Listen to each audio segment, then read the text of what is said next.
Meet William. William is a 38-year-old Singaporean hamster. Every morning, his alarm goes off at 6:30 a.m.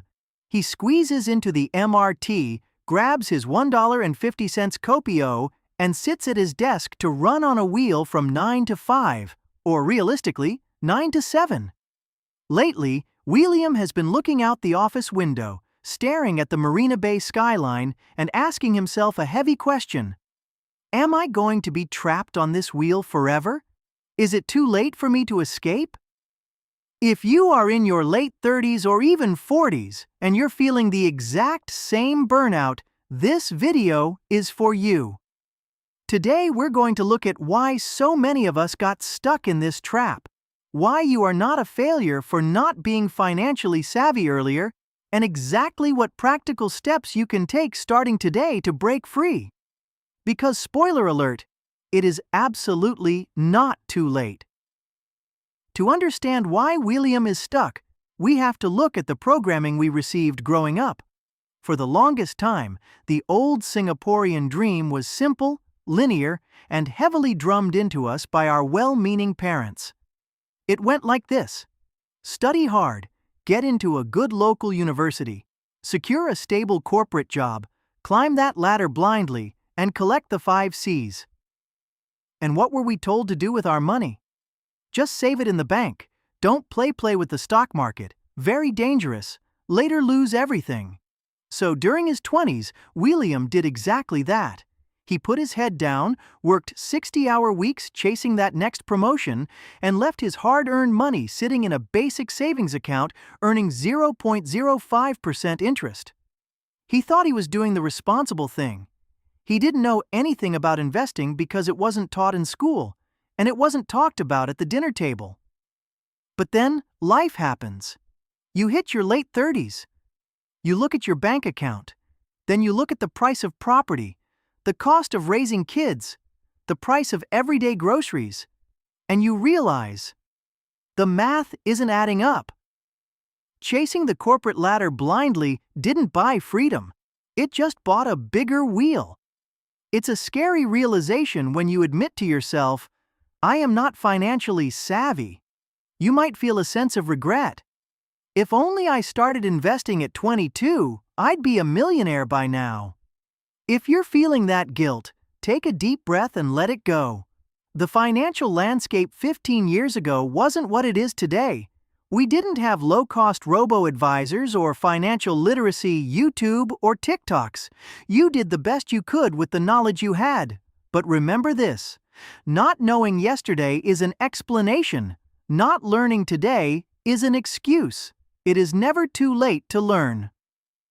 Let's address the elephant in the room: compound interest and the power of time.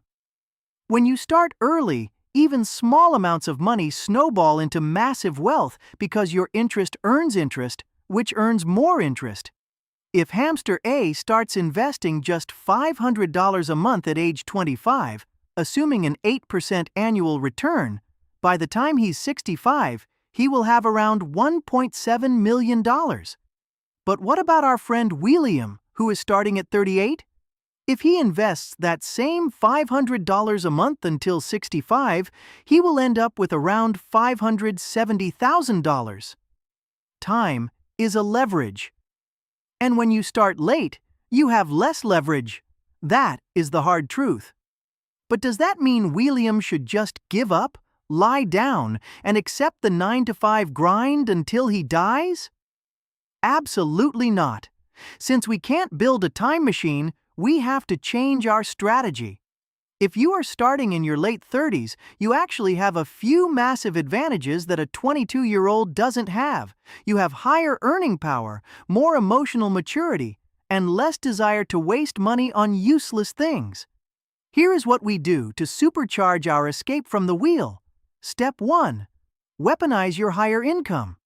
At 38, you earn more than you did at 23. While you missed out on time, you can compensate by injecting more capital.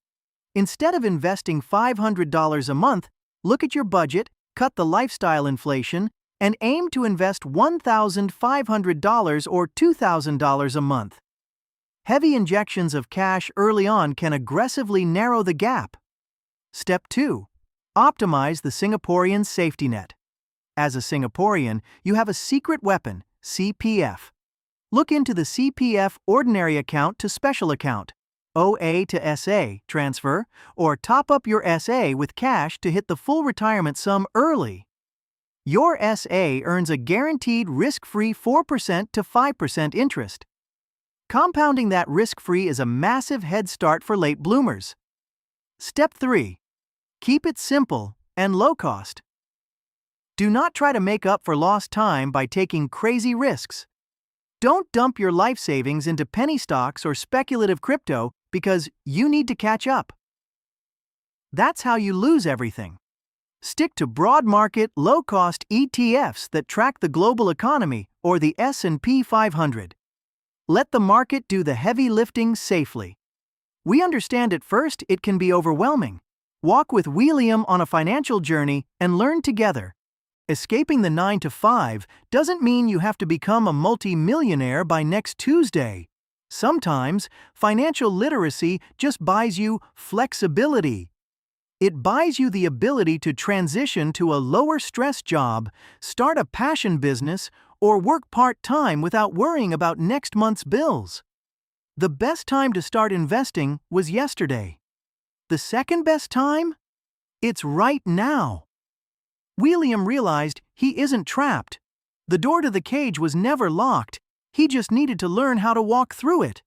If you found this helpful, hit that subscribe button, leave a comment down below sharing your own financial journey, and let's get off this hamster wheel together. See you in the next video.